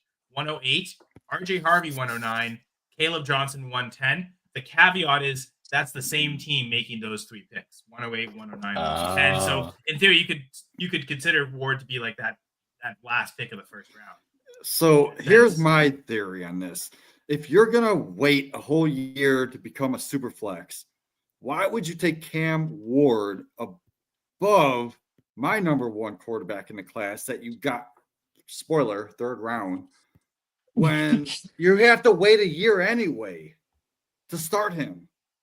In theory, you took Cam Ward and still made 3 other picks before Jackson Dart was taken. So any of those future 3 picks, again, 2 of them were immediately after the Cam Ward pick. But yeah, that's it is interesting to see again how far Dart fell. But yeah, so like, JD, clearly, and the fact that even it's a 1 QB this year, even if it's a super flex next year, you're thinking Cam Ward is still the biggest reach in this draft. Well, yeah, I would have went Abuka, Harvey, Caleb, solidify your major spots, and then you said the same person also got Dart? No, they didn't. No? Okay. Well, you could have got Dart in any other spot of this draft. I mean, yeah, they at their spot at actually no, their pick was they were the. So you know what? I think those were their only picks. Were the first rounders. Okay, they didn't have any second or third rounders. In an actual super flex league, this is where I value Cam Ward. But since you have to wait a year, I don't understand taking Cam Ward right now at this pick. Yeah, part of it is they're kind of lean towards rebuild, but yeah, I tend to agree. Like in a 1 QB league, he was the one that, in spite of how we've constantly been calling Tyler Warren the early pick, it does feel like as much as he fell, he should have maybe fallen further than this. To me, he comes in after that next tier of receivers. Like he should be maybe more of a mid-second round pick as opposed to the one. Honestly, I don't even mind the Tyler Warren pick. Yeah. But I mean, in the next round, you have Abuka sitting there. So I would have took him over Ward and Warren. It sounds like you would have almost taken Abuka over everyone other than like Henderson, the second half of the first round. Well, no, I would have taken Harvey and Caleb. You like the running backs still. Okay. Yeah. How about you, Rahul? Who do you think were the best values or steals or early players that went too early for you? I have to honestly push back on Cam Ward, and I've not had any experience on, and I mean, you that's not the biggest surprise here, right, on this show. No, you've been very staunchly like pro Cam Ward, that we are disrespecting him too much. He's the first overall pick for a reason. And beyond the NFL draft capital and beyond, like I like the prospect profile. I just think like the chance to get that, even when you have to wait a year, and like I have not had experience of a league transitioning into Superflex, but you're guaranteed. Well, that's hard to say because he could easily bust as a prospect, right? You're not guaranteed anything with rookie picks, but assuming like he has like a rookie year that doesn't completely tank his value, and even Bryce Young was horrendous in his rookie year. Trevor Lawrence, they didn't fall. Like Bryce Young probably fell to like maybe the 5th or 6th round of startups, from like 3rd round pick to 6th round, 7th round, like max. Cam Ward is almost guaranteed, I think, to appreciate in value as the league becomes a super flex league. So you gave some context that this might be a rebuilding team. That's like the perfect situation, I think, in which to make that shot and take Cam Ward, because in all our other leagues, and we kind of agree he's in that top 5. He could go as high as 102. To get him at the 108, I think it's pretty good value in my opinion. I know there's some people in the league that they're already considering like quarterbacks valued at super flex prices. So from that perspective, you would see this actually as a value, not as an early pick. Yeah. But it all depends on the perspective of how much do you weigh this year's scoring settings of one QB into it. Right. And to Jamie's point, Jamie does rank Jackson Dart as the quarterback 1, but I almost wonder if it's just the gap between like Ward and then Jackson Dart going like 13 and 15 picks later that makes Ward look a little worse in your eyes, because I think Dart should have gone higher, but I think Ward in isolation, for me, I'd be very happy walking away with that, knowing the league is going to become a super flex. And as you'd say, some quarterbacks or all managers are taking in the super flex values anyway. Sorry, about 8 minutes late on this comment. Thanks, Josh Gillum, if you're still there to hold through with us. Okay. Rondé Gaddison, flyer. I have a question mark. Like, I'm wondering, should Josh take he is a flyer. I love him. Yeah, I don't think I'd draft him, but he is my tight end 7. I put at least 33% of my fab to get him, and no one's even close to outbidding me because I got him in every freaking league. Waivers. In this draft, this particular draft I'm showing right now, where we did have our waivers run, he did go for quite a bit, I think. There's a league where I have a $200 fab. I put $101 on him.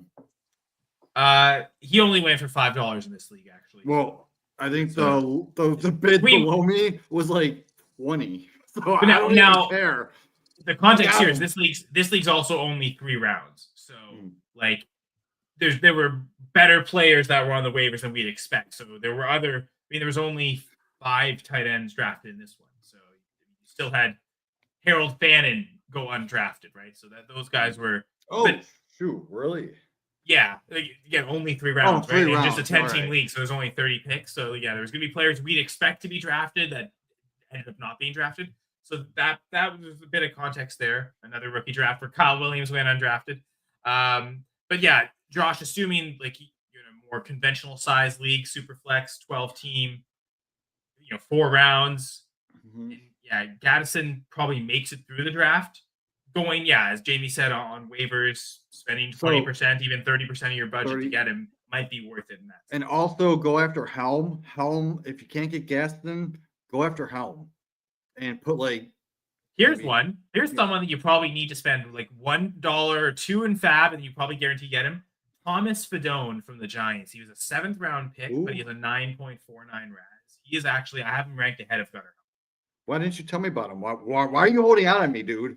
I talked about this last week. Did you listen last week when I already finished 11 drafts. About him last week? You did. This is the Canadian tight end, isn't it? No, but he is potentially replacing a Canadian tight end. What is his name? It must have been something like Thomas that. Fedone. Fedone? How do you spell that? Fidone. New York Giants, 7th round pick this year. Unfortunately for Fedone, wait. We can't love Fedone if we're a Theo Johnson fan. Come on. Dude. Exactly. Wait, so there's 2 Canadians? Is this 2 Canadians? Fadone's not a Canadian. What I'm saying is he could replace the Canadian in Theo Johnson. No, he's not going to replace the Canadian. Canadians rule, dude. I know he do, but he also got a pretty bad injury last year. I can't remember if it was a high ankle strain or... It doesn't matter. He's still going to be the future of that team. Maybe. Kyle, Jamie, he might not even. It might be the present. Like he's like, if assuming he's healthy, I would guess Theo Johnson is the best chance to be the starting tight end for the Giants. But this is take a dart shot again on a pretty sure I got either 0 fab or $1 fab, right? Put that comment up. Yeah, There you go. I wanted to put Josh's comment up of Savion Williams' sleeper. No, I don't like him. Jack Bash and Jalen Royals. I like these sleepers better, Jack Bash and Jalen Royals. Yes, even though I'm not a fan of Royals, but I do think he's a better sleeper than Savion. But Jack Bash is not a sleeper, dude. He's going in the second round. Yeah, I know. If he was actually a sleeper, I'd like his value. I think Jack Bash, because he should be going in this range with like Royals and these guys. But yeah. Royals over Savion. Don't. Savion's 140 some pounds. You see me, he's my size, right? Is he? I thought he was supposed to be a big guy. Wait, is that Savion? Maybe I'm thinking of someone else. Yeah, I thought Savion. I thought I was hearing stuff the Packers were talking about potentially lining him up in the backfield and using him as a running back, like Ty Montgomery style. But right. That was never the plan with Ty Montgomery. That just kind of happened to be the case because everyone got 220. Hurt. He's 220. 6'4", 220. I'm thinking of Tez Johnson. My bad. My bad. That's the lightest player in the NFL next year is Tez Johnson. There's Brandon Banks, but yeah, no, Savion Williams. Are you saying there's a chance for me to make the NFL? Yeah. Yes, sir. I mean, Savion is 6'5", 225. That's crazy. He's a big lad. Why didn't he produce in college? Because his production profile is not very good. I'm a Packers fan who just hates every one of the Packers picks this year, so that's just me. But let's get back to the picks in this draft here. We got Colston Loveland going at the 201. Mika Egbuka 202, and this is the big wide receiver run here with Egbuka going 202, Luther Burden 203, Matthew Golden 204, Trey Harris 205. I'll even go through the break to say Jaden Higgins 206, and look at that, Jack Bash at 207. Yeah, he's not really a sleeper. Just to end out the second round, we got Vishal Tootin at 209, 208. Sorry, Camp Scadaboo 209, and Jalen Noel 210. Interesting to see Tootin ahead of Scadaboo here. No, it's not. I love. Have you seen it happen that often, Jamie? I know you would do it, but have you actually? I would seen do it happen? Well, I know you would do it. But I haven't seen it. That's why it's interesting, right? It's not something you see often. It happened in your draft, just up there. Tootin went ahead of Scadaboo in your draft. Oh, it did. Wow. Oh, it did. Well, that's and that was Jacob Sanderson. Of course. Yeah. Well, Jacob Sanderson's a genius. So obviously, I take after him. But no, I want to be Canadian so bad to be like just I love this whole round. This whole round seems great, except I would take Trey Harris and Golden over Burden, and I would even take Higgins over Burden. So Matthew Golden is my wide receivers 3. And so I'll double down on Golden because I said at the 14th pick in the last draft he was my favorite value. It might not look as enticing without Cam Scadaboo going a pick ahead of him, but Matthew Golden is my wide receiver 3. I think he has, maybe it's a little short terministic of me with the Egbuka competition, but I think Golden has a great chance to be the Packers wide receiver 1. We would struggle to say that about any of the other wide receivers drafted. Harris probably isn't going to take over Matt Ladd. Higgins not overtaking Nico Collins. We don't expect Burden to overtake Adunze and DJ Moore and even Colston Loveland. Egbuka might eventually be the wide receiver 1 there, but it's going to take a while. He won't. It'll be when Godwin and Evans are gone, not that he's replacing. And Egbuka, just my concern that I shared in videos of past is it's not necessarily with a slot role. I just don't think he's that much of a yak threat that we kind of see Amon-Ra, JSN, even Cooper Kupp out of the slot. All of these guys had kind of that burst to get away, and I think Egbuka lacks that a little bit. So Golden's ahead, though I think Egbuka is wide receiver 4 for me. I've been pretty regularly seeing Egbuka as the third wide receiver off the board. I remember one draft I saw it was Burden actually, but I've not really seen Golden go there. So you're probably thinking he's a value in almost every rookie draft. I don't mind Burden at that position, but if you look at where Noel went, that's insane because I would take Mason Taylor, I would take Jackson Dart, I would take those last 2 receivers, Arroyo, and Noel. They both felt Ferguson, the very last pick of this draft, I would take over Noel. Is that your only pick, Kyle? That was my only pick. Yeah. Okay. Dude, that was a great pick. You got your third tight end off the board with the very last pick of the draft. Yeah.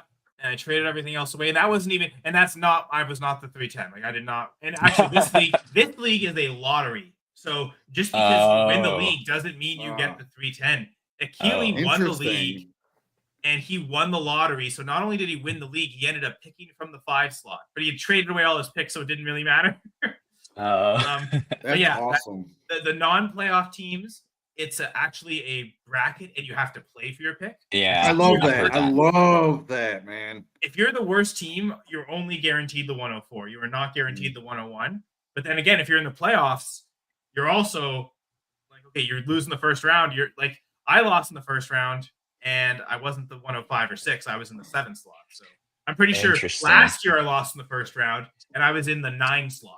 I really got hurt hard in the lottery. So that's an interesting dynamic to this league. Okay, so this is the 10-team league, right? Yeah. This is by the way, Jamie, this is the Speak On It league. This is I love that league. You guys talk about it all the time. I know D and Danny talk about it all the time. So this is that league. So what's the league called? What's the name of the league? All Money In. That's what D likes. All Money In. I looked at that league earlier. Nice. Anyway, so in this third round, we get Mason Taylor as mentioned. Jackson Dart, the 302. Think of that reference. Dylan Sampson, 303. How many drafts are we seeing Shedeur Sanders go 2 picks after Jackson Dart? Oh, wait. Oh, that was Milrow. Never mind. But then Jaden Blue, 306. Devin Neal, or 305, sorry. Devin Neal, 306. Elijah Arroyo, 307. Ollie Gordon, 308. Jalen Royals, 309. The only wide receiver in the third round. And then I took Terrence Ferguson again as literally the only pick that is the best value of this whole draft. Ferguson. So the 301, that was a trade up. Danny traded, I think he was at the 306 originally. Mm-hmm. He traded the 306 and his 26th third to go up and get the 301. I had offered my 310 and my future third for the 301 with the intent of taking Terrence Ferguson. And then he just fell to me anyway at the end. So I'm glad Danny got the trade up for Mason Taylor. So that worked out well. So he got a Mason Taylor over Arroyo, which is amazing, just because of the injury risk of Arroyo. And everyone in all three of our drafts here, Taylor went ahead of Arroyo. If you see any drafts where that wasn't the case? No, it's. I don't think so. I did have pretty regularly the tight end 3 off. Well, I did have Arroyo as my tight end 3 when we had our tight end episode, but I moved him down just because of that injury risk. And I do have Ferguson and Taylor over Arroyo now. So everyone that's between Mason Taylor and Arroyo in this draft, I would not take, except for Jackson Dart. Yeah, Dart is kind of a big value here in the third. I felt definitely. I would have took Dart over Taylor. I would have took Dart over Taylor just because you're transitioning to a Superflex next year. I thought Shedeur Sanders, of all the drafts, he should have gone undrafted in this one. I thought that was wild. Yeah, it's crazy. A 3-round 10-team draft is crazy. Because you can go on waivers and put 100% of your one on Milrow. Yeah. Right. Yeah. The fact that Milrow went undrafted and Shedeur Sanders, how many drafts he going as the QB3, right? Like that is pretty wild. Yeah. So what was your trade in this that you were interested in sharing? I ended up trading away my 107 as part of a package. I got Xavier Worthy and a 26 first. I had to give up this 107 and 3 seconds. I think it was the 207, 209 this year and my 26 second. But getting that 26 first, now he's giving me 4 firsts next year as we transition to Superflex. Dude, that's amazing. Worthy.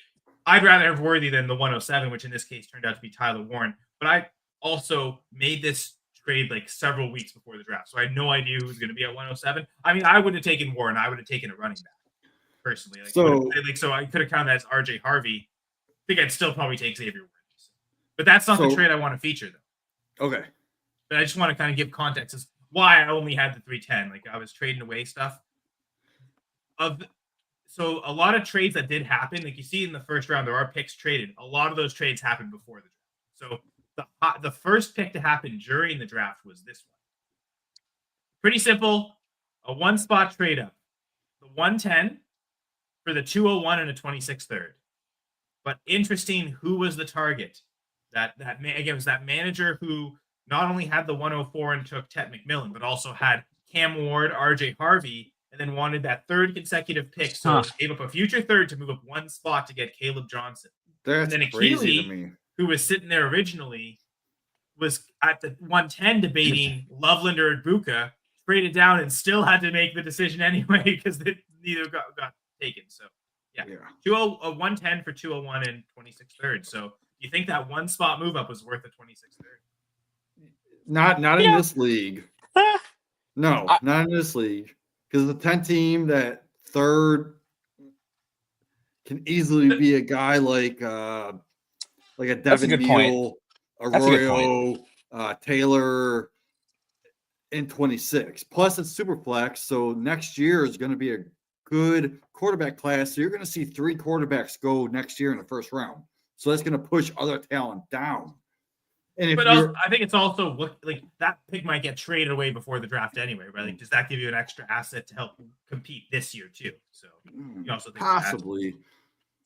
I don't know how much value it is, but it did feel weird. Like, I guess it was weird seeing it, knowing I knew Achille wasn't considering Caleb Johnson. So, like, from that perspective, it was weird to see why would you make that trade up just for another running back?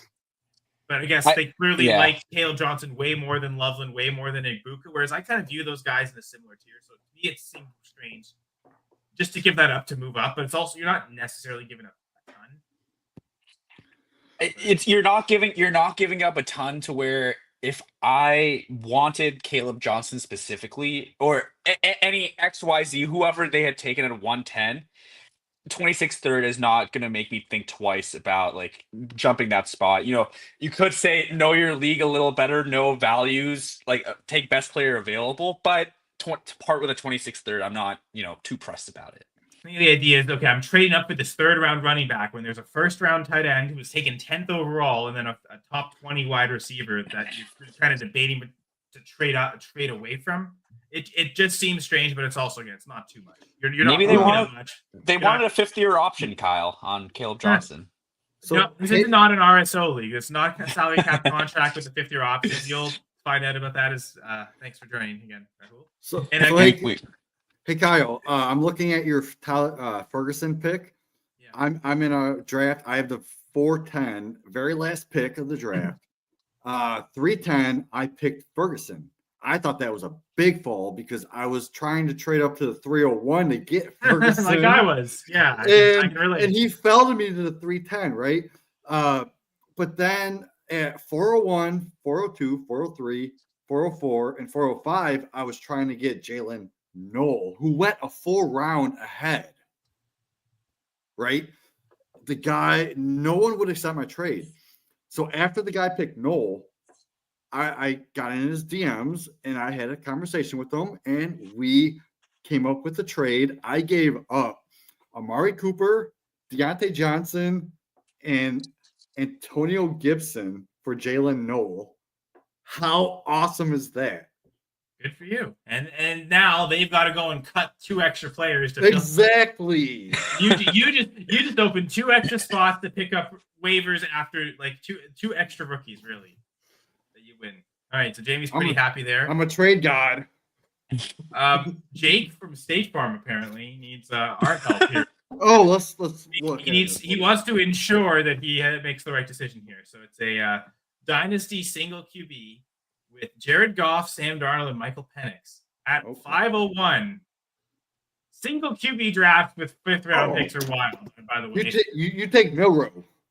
I take Milrow or Bond.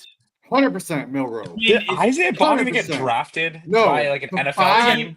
Bond is 5th rounder, right? Like 5th round picks are going to be. Nope. Like, there might not. Bond. I'm thinking there's probably not a better wide receiver, but like you could also probably just take a random running back over Bond. But yeah, I like Milrow there. Do not take Bond. Now take Milrow. 100%. He could be a top 5. 2 3 years from now. 1 QB is the type of position where you can just like take the absolute risk that he is completely nothing and it doesn't burn you because you barely spent anything on it. Like you spent a 5th round pick on him. Oh my so if it's just these 2 options, it's 100% Milrow. But are you really telling me there's no running back available that like you even think has a shot to sniff a backup job at any point? That'd be my one hesitation, Jake. But yeah, I think it's Milrow, right, Rahul? It's Milrow. Isaiah Bond is not on an NFL team. No, he's not. He is in jail, out on bond. Well, he's going to court. He's going to court. It's probably going to take so long. Like, how long is that case going to take before it's resolved? Right? Like, he's probably not going to play football this year. He's cut. If he doesn't play this year, what are teams? Even if he gets cleared, let's say it's a complete false story and he gets cleared of everything, which I tend not to believe is the case. I just on the surface tend to believe survivors. So if there's any hint that it probably happened, I tend to believe it probably did happen. But regardless, like let's say he's cleared, teams still are facing the prospect of he had a whole year off, and frankly his production profile wasn't good. So you already had red flags anyway, just from a production standpoint. I want to drop some knowledge for Jake from State Farm. Milrow is raw, like really raw. Like you're drafting him for his tools, not for the polish, right? He's Anthony Richardson, right? But those tools, elite speed, elite athleticism. Like he sees if he sees the field as a rookie, it's because he's gonna have an injury in front of him, not because he's ready. But you wait a few years. Sam Darnold's just that bad. As a runner, I believe too, right? And you get that extra insurance, right, on Darnold, even though I said it before, but as a runner, I said it before, he is one of the best runners we've seen come out since Lamar Jackson. And honestly, he's a better runner than Jalen Hurts. So he could be a Jalen Hurts 2.0. I said it in this show earlier. Like he's better than A-Rich. He's like it seems like he's more developed as a passer than Richardson is. But it also seems like he and Richardson aren't necessarily the same type of runner. Like you're saying, he's closer to the Lamar Jackson, Jaden Daniels style runner than he is to Hurts and Richardson. Like, that's a different type of runner. You have to be patient. 2 years from now, he is possibly a top 5 in our dynasty running backs. 2-3 years from now. Quarterback. That was a split. Yeah.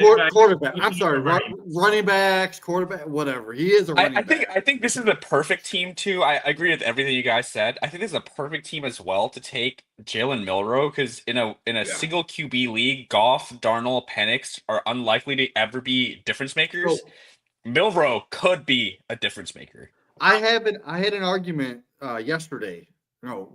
Yesterday with Coach Steve's co-host on the guy that I'm in the league with. I said Milrow is a better passer right now in his career than Josh Allen was at his point coming out in 2017 at Wyoming. Josh Allen didn't have a great profile. Exactly. And like if you look at the PFF grades, Josh Allen had an 81.7 PFF grade for adjusted deep completions, right? Which was 41%. If you factored in like the drops and other such things, but overall his passing grade for deep passes was 82.1, and Milrow is a 93.1, which is freaking impressive. So basically, now, is that a college career average or just was that just his single college last year? College career. And Josh Allen in 2017 coming out, and Milrow this year coming out. Milrow was more efficient and accurate on deep throws than Josh Allen was at the same point in their careers. So the same number of attempts, but the results are like Milrow more completions, Milrow more touchdowns, Milrow higher grade. So like he looks a bit more polished in that area for the deep throws than Josh Allen was at this point in his career. Josh does make a good point. Milrow at Alabama, a lot more talent around him than Josh Allen at Wyoming. So of course, Josh Allen did have more talent. But that also means level of competition. Milrow did have more talent. But I also figured in the completion, like the drop passes, you take those out, and that's what PFF did. They took those drop passes out. The pro Milrow thing is he is doing this in the SEC, whereas Josh Allen in Wyoming, I think it's outside the Power 5. I don't think it was an FCS school. So like, okay, not as good teammates, but also not as good competition. So those two things do tend to level each other out. But Milroe is also a better runner than Josh Allen. Well, again, he's a different type of runner than Josh Allen. He's a lot faster. Again, he's closer exactly. to. That's why it's like I said. He's like Anthony a Malik Richardson Willis. not a fair comparison. Sure, Willis actually might be the best. That might be the best comparison. Yeah, with the draft capital too. Yeah, Willis should be the comparison. I'm going to tell you right now. I was completely out on Milroe until I actually deep dived, and I'm like, oh wait, I need to rethink this. And now I'm not completely all in on him, but he did rise up, and I don't mind taking a big shot on him, especially at that value. So I think we've hammered home like why we want Milroe. I'm looking from Jake's comment, right? Like having watched him play SEC football. I'd rather have Milroe than Penix in a single quarterback league. I don't know about that. Darnold, maybe not. I don't know about Penix, but I don't know. That's funny. That's a push. That's pushing a little far from a first round quarterback. A guy that's going to consistently in Penix be a QB 15, or a guy that can possibly be a top 5. But can possibly also never start. Exactly. I'd rather take the shot in a single quarterback league because I could in a single quarterback league I could find another guy later down. You're right. It's so cheap. I mean, you're getting a potential starter in the 5th round here, right? But I think the whole point of Bond, you have passers, not rushers, with Goff, Darnold, and Penix. And I think, but Jamie, that's like let's tailor to Jake, right? Like he is hesitant on Milroe because he didn't look good as a passer. And clearly, like you look at the players he does have, maybe more established passers, certainly Goff, right? So like that's where Jake's hesitation is, right? Like so, like we're just trying to convince him to go with the traits, which is again why I just think don't take Isaiah Bond because that could be a Bond's out. Now it's a single QB league with a 5th round, so like your 5th round picks, they're probably not. Dude, single QB league, I would take Milroe in freaking 3rd round. But that's why we get to these running backs. Like I don't mind taking a shot instead on Damian Martinez. I know he was a 7th rounder. I love Damian Martinez before the draft, but he landed in a horrible spot. So I'm not even putting $1 on Martinez. Fair enough. On my waivers. Okay, so Jamie's pretty sold on Milroe here.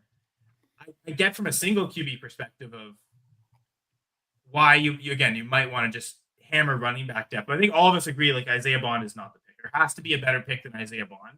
Certainly. Don't do that, Jake. Just don't take Isaiah Bond. Like I think these running backs are clearly better options than Isaiah Bond. So I got a question for you. Just whatever you do, Jake, don't take Isaiah Bond. That's what the parting advice will be. In the 2027 rookie draft, are you taking Ryan Williams or are you taking Jeremiah Smith? That is the question because those guys are dogs. Now we're going way too far in the future. No, Jamie, you don't have the Terminator background anymore. You can't be time traveling like that. But we've traveled here for we're almost approaching 2 hours. I did try. We always go 2 hours. Well, I know we should. I want to avoid doing that, so we're going to end it here. But I want to appreciate everyone, Jake, Josh, for joining. Of course, my co-host Rahul and Jamie. Be sure to check us out, FantasySixPack.com. There's also a Fantasy Six Pack Discord. But yes, here we are every week on the Fantasy Six Pack YouTube channel, going live every Wednesday, 9:30 Eastern. Anything to say, guys, before we leave? I have an article coming out. I'm doing a collaboration with Face Off Sports Network. So check it out. We did a full 4-round draft for Superflex and single quarterbacks. So we all did a write-up, a collaboration. Jeff Lambert from Going for Two is in both of them. I'm in both of them. So when it drops tomorrow, the next day, go check out the Face Off Sports Network rookie drafs. Awesome. Thank you. Rahul, anything to plug? Great show. As always. Hope everyone listening had a great time because I certainly did. And I look forward to our next one. Yes, I will maybe talk more about rookies on the next episode of the Dynasty Six Pack. See you all next week.